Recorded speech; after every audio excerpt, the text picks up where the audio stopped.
Olá, queridos, como vocês estão? Bem-vindos a mais um episódio de uma pessoa com TDAH tentando falar um assunto só para uma câmera. Então, mais uma vez, eu vou conversar com vocês e a gente vai movimentando e conversando sobre. Tinha comentado com vocês, acho que semana passada, quando a gente estava falando um pouco da competência 2, que enquanto eu comentava as características da competência 2, que tem a possibilidade de colocar a gente no zero, que a gente ia passar por uma aula específica disso. E agora a gente vai falar um pouquinho mais, porque essa é a aula que a gente vai ter sobre situações que levam a nota zero. Beleza? Então vamos lá. A gente precisa entender, então, o que leva o Enem, o que leva o corretor a caracterizar um texto como nota zero. Então, esse texto precisa seguir, ele precisa descumprir, né, com algumas características que o INEP considera essencial.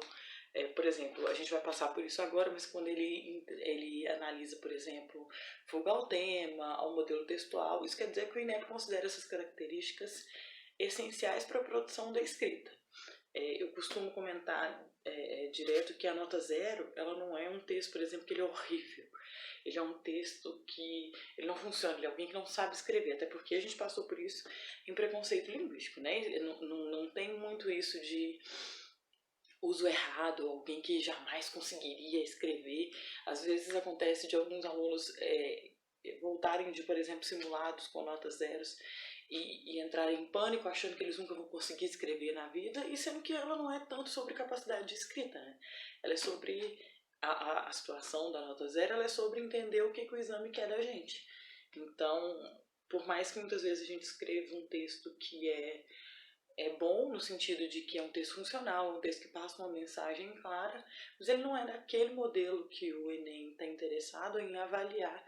Então ele vê que não tem por que dar nenhuma nota para aquilo, porque não tem por que ele avaliar um texto que não está dentro do parâmetro do que ele pediu. Então, por exemplo, é um texto bom, é um texto bem escrito, é um texto que passa uma mensagem clara na língua, mas ele não é sobre o que foi pedido, né?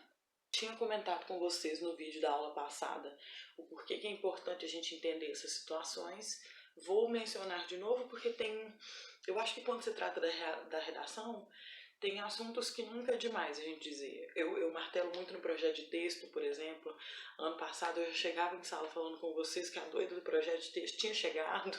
Era a primeira pergunta que eu fazia para todos vocês que estavam com dificuldade de fazer: como que está o projeto de texto, se foi feito o projeto de texto. Eu acho que algumas das características que levam um texto a nota zero, elas são tão reforçáveis quanto essas ideias, então a gente não tem um demais para falar dela, porque a gente precisa muito internalizar essas características mesmo, né? Uma das coisas que eu não canso de reforçar é como que é importante que a gente evite essas situações. A gente tem aí casos como o processo de seleção do SISU e do ProUni do ano passado, que por definição da inscrição precisavam que aquele aluno não tivesse zerado a redação. Então, casos que, por exemplo, houve um não entendimento do tema, por exemplo, são alunos que eles não conseguiram fazer nenhum tipo de inscrição para esses processos, né? Independente de como foi a nota deles nas outras competências. Então, é muito importante a gente prestar atenção nisso, que a redação está exigindo da gente. Então, beleza. A gente vai trabalhar com 5 regras centrais. Nesse caso, tem uma ordem de hierarquia, né? Reforcei com vocês na aula passada que o INEP tinha disponibilizado o manual do corretor para os alunos. Eu recomendo que vocês façam essa leitura e vocês vão perceber que os corretores eles são até orientados a seguir uma hierarquia, mas é porque agora para a gente não vai fazer tanta diferença. O que, por exemplo, anula primeiro um texto se é o impropério, a zombaria, que a gente vai passar pela frente, ou se é a fuga ao tema, porque agora essa ordem pra gente, todos os elementos deles são de igual seriedade. É tão importante pra gente não zerar por uma razão quanto por outra. Então a gente vai passar por eles pelos que a gente mais comete, né? Mas preciso entender eles com a mesma noção de seriedade. Beleza. 5 elementos. O primeiro deles é fuga ao tema.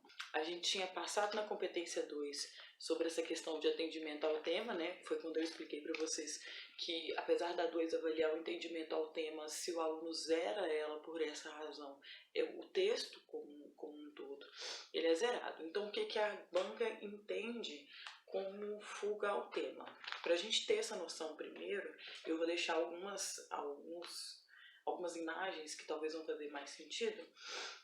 A gente precisa entender o que o Enem considera como tema e o que o Enem considera como assunto.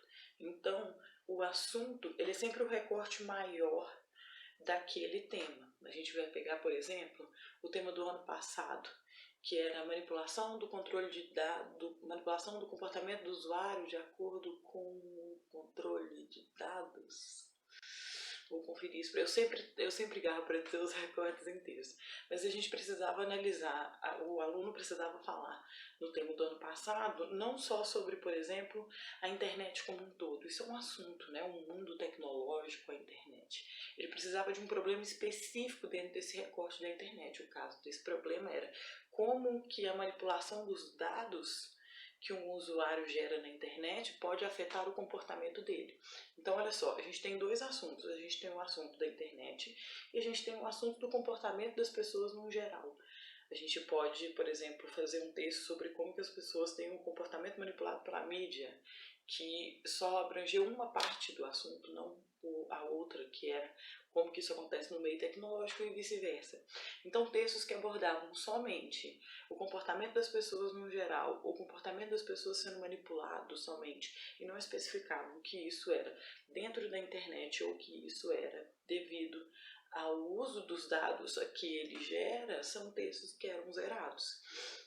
A gente tem, por exemplo, casos de fuga que acontecem porque a gente sabe muito do assunto. Aquele tema que era a violência, a persistência da violência contra a mulher. Foi um dos anos com o número de redação analisadas como nota zero que teve um índice maior, porque infelizmente, né, a gente lida muito com esse assunto no dia a dia, a gente lida muito com isso nos jornais, então a população acaba acarretando muito conhecimento prático daquilo por causa de vivência mesmo. Logo, aconteceu muitos casos de textos que eles falavam só sobre, por exemplo, feminismo, que eles falavam sobre só, por exemplo, machismo, o que não era o tema requisitado, era o assunto, vejam bem. Era o recorte, a violência contra a mulher é um recorte dentro de machismo, dentro do feminismo, ele não é o tema. Então a gente precisa sempre abordar o recorte que foi requisitado ao longo do texto todo. A gente vai passar até por essas características depois quando a gente estiver analisando a parte desconectada, mas é sempre importante que o meu texto aborde o recorte temático, não somente o recorte do assunto. No caso da fuga mesmo, quando eu digo que textos que abordavam, por exemplo, no ano passado, eles abordavam somente o comportamento do usuário, ele não entra nem no assunto da internet. Então, por exemplo, ele aborda o assunto de um recorte, mas ele não aborda de forma alguma o outro recorte. Textos do ano passado que falavam somente sobre feminismo. Ele aborda, em geral, um assunto. É possível, né, eu criar essa discussão dentro do tema pedido, mas não tem nenhuma palavra-chave ali, por exemplo, naquele texto inteiro sobre o machismo, que dê a entender sobre a persistência da violência contra a mulher, por que ela persiste, por que ela acontece. Exemplos de textos que isso não ocorreu. Então, é muito importante a gente observar o tema, porque às vezes acontece, as pessoas pensam que a fuga ao tema acontece quase que de forma proposital. Ela acontece quando um aluno, o tema é o racismo na sociedade, o aluno vai falar sobre os recursos de água que a gente tem, né? Mas não, isso acontece quando a gente, por exemplo, bate o olho só no texto, a gente não se dá tira um tempo para ler o texto de apoio, textos no tema que foi sobre a inclusão do deficiente auditivo, não, o recorte era deficientes auditivos e a educação. Estou ruim de lembrar recorte agora, mas ele era sobre isso. Textos que falavam, por exemplo, só sobre deficiência no geral, porque a pessoa bateu o olho e ela interpretou que era isso, foram textos zerados. Então, tá perto ali, mas por causa de uma falta de atenção, talvez, ou uma questão de interpretação, a pessoa infelizmente caiu nesse erro. Então, muito importante ler com cuidado todos os recortes da frase temática. É importante interpretar os textos de apoio, porque o texto de apoio mostra um recorte dentro daquela linha de tema que às vezes a gente não tinha interpretado bem. O do ano passado, por exemplo, a democratização do acesso ao cinema. Uma leitura com paciência dos textos de apoio ia mostrar que, por exemplo, aquele texto não estava aceitando plataformas de streaming como abordagem do cinema. Ele pedia que falasse sobre o local físico mesmo, onde as pessoas vão ver os filmes. Então, essas delimitações, elas são muito importantes. Então, textos classificados como fuga ao tema são textos anulados no Enem, são textos que recebem a nota 0. A outra característica que também leva a nota 0, que também a gente passou um pouco na aula que falava sobre competência 2, é o não atendimento ao tipo textual na maior parte do texto. Então, um texto que ele não é majoritariamente dissertativo argumentativo, ele vai ser zerado. Não tem porquê o corretor analisar aquilo como se eu tivesse escrito uma carta, né, por exemplo. Não é que seja uma carta ruim, não é que seja uma carta confusa, por exemplo, não é que seja uma carta que às vezes não aborda o tema. Acontece muito das pessoas fazerem textos narrativos, pessoas fazerem artigos de opinião, por exemplo, que abordam um tema, mas não está naquele modelo específico pedido pelo Enem, não tem por que acontecer aquela análise pelo corretor. Notem que eu disse majoritariamente, porque, por exemplo, a gente tem tipos de introdução, a gente viu isso na nossa aula de introdução passada, que é uma introdução que algumas pessoas chamam de introdução por narração. Então, são duas frases que descrevem o tema. Então, eu digo, às vezes as pessoas usam para descrever eventos históricos, quase, né? Então, é possível observar. Eu já vi uma vez um aluno que ele descreveu o conceito da revolta da vacina, que era como se uma pessoa estivesse olhando nas ruas aquela revolta acontecendo. Ele faz isso em 2 linhas só, encerra aquilo e diz, e anuncia o tema dali para frente. Então, ele faz aquela relação. É uma possibilidade que as pessoas têm de apresentar um tema.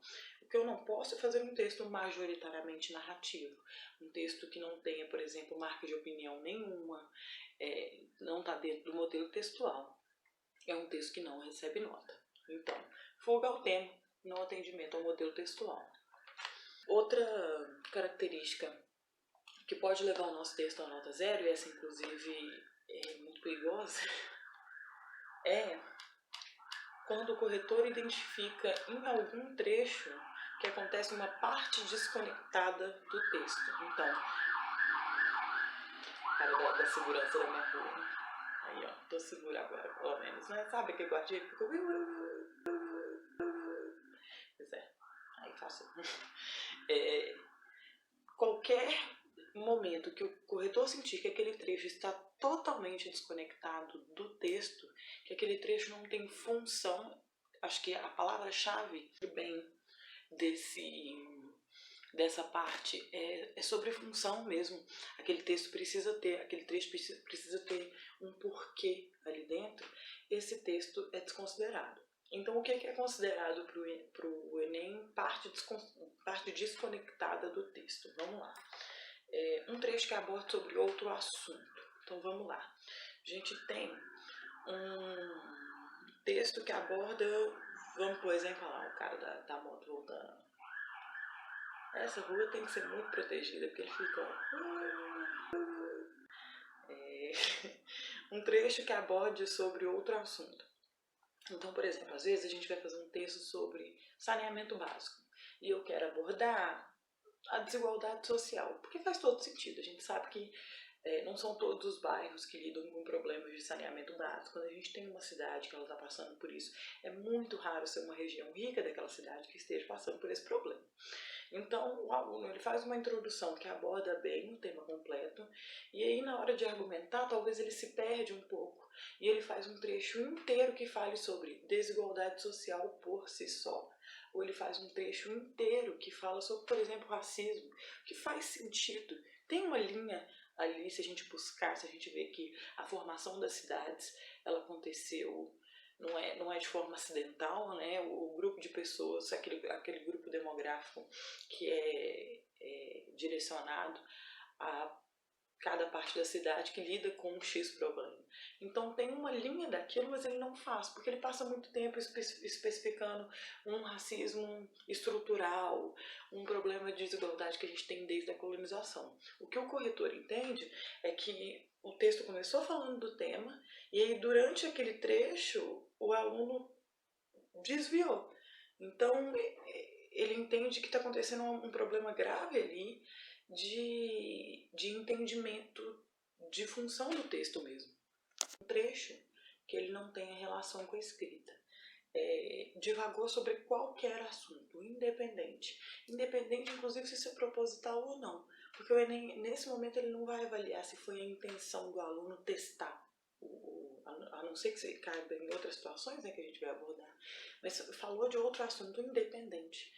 É um texto que ele é por todo zerado, porque o texto ele é uma unidade. Ele não pode ter um momento que ele divaga, ele fala de outra coisa e abruptamente ele volta sem fazer nenhuma relação com aquelas informações. É por isso que eu martelo mais uma vez. Projeto de texto, projeto de texto, projeto de texto.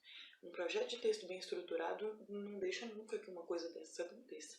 Porque eu sei, enquanto eu estou colocando meu projeto de texto, que eu preciso que todas as informações estejam bem relacionadas, que elas estejam bem estruturadas umas com as outras. Bacana. Reflexões sobre a prova e mensagens direta para o corretor. Essa já é uma situação que a gente já pensa nela quase que intencional, né? Porque quando, por exemplo, a gente começou a falar na semana de revisão sobre o dissertativo argumentativo, uma das primeiras informações que a gente estabeleceu é que era um texto formal, era um texto que não permitia essa situação de comunicação direta. E agora a palavra-chave é situação de comunicação. Textos que aparecem por favor, não zere meu texto, por favor, queria muito passar na faculdade, querido corretor, por favor, considere esse texto, de forma intencional ou não, de forma para zombaria do exame ou não, qualquer forma de comunicação direta com o corretor, esse texto, ele é anulado. Já falei com você sobre como que o processo de correção acontece, mas assim, o fato de que esse texto obrigatoriamente ele vai passar por várias pessoas, ele impede muito que esse tipo de situação passe, sabe? Então a gente precisa sempre levar a sério, fazer a prova certinha, com as orientações que a gente recebeu, porque uma mensagem, né, nesse caso, uma linha com uma mensagem para o corretor, ela já desclassifica o nosso texto para correção. Beleza. Ofensas, palavras de baixo calão e palavrões. Então, assim, esse também, independente se o corretor identificar se é proposital ou não, independente se ele achar que aquele aluno está fazendo isso de gracinha ou aquele aluno está fazendo isso porque ele acha que esse é o vocabulário correto, o texto é zerado independente. Então, independente se eu comecei dizendo o Enem é uma bosta, o vestibular é uma merda, sabe? Então, palavras que são consideradas palavrões, palavras que são consideradas o que o Enem chama de impropérios, né, ofensas, eles são desconsiderados. Pode acontecer, às vezes, um texto bem estruturado, né? O aluno coloca na argumentação que o governo, ele é uma merda, ele é tem palavras que eu nem posso falar aqui para usar de exemplo, porque eu tenho medo do YouTube me dá uma censurada. Mas enfim, não é pra gente usar de forma alguma. A gente pensa assim, se eu não me sentiria confortável dizendo essa palavra na frente da minha avó ou na frente da minha mãe, então eu não posso colocar aqui no exame. Essas pessoas são idiotas, né? Então essas pessoas são necessariamente estúpidas. Toda vez que o Enem sente uma tentativa de ofender alguém, independente se é a prova, se é o corretor, se é um grupo de pessoas, aquela palavra ela está fora de contexto. Então esse texto ele vai ser desconsiderado. Formas de identificação do participante na prova. Isso é importante porque assim, a gente aprende sempre que o texto ele é impessoal. Então, o impessoal, uma das coisas que ele implica é afastar o autor do texto. Isso não acontece, por exemplo, se essa prova é assinada. Provas assinadas nessa banca, nessa forma de avaliação, elas são desconsideradas.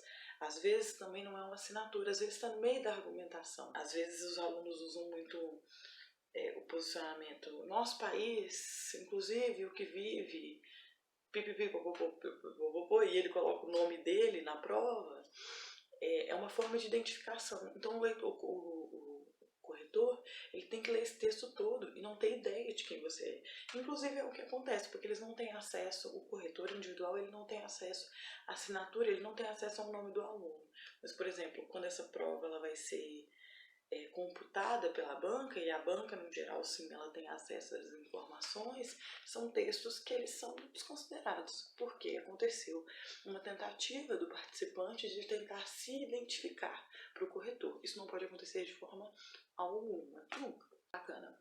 Então, essa é a parte de partes desconectadas do texto, né? Zombaria, palavrões, trechos que falem de outro assunto. Isso são as razões que o meu texto é zerado, por ter partes que não têm função, não têm conexão com o texto.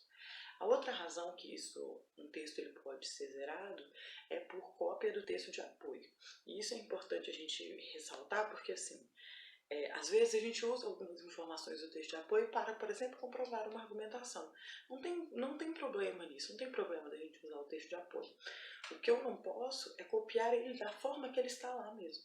Porque toda vez que o corretor identificar um trecho, o manual oficial é mais de 7 linhas, mas a gente sabe que o Enem ele tem essa preocupação que os textos sejam originais.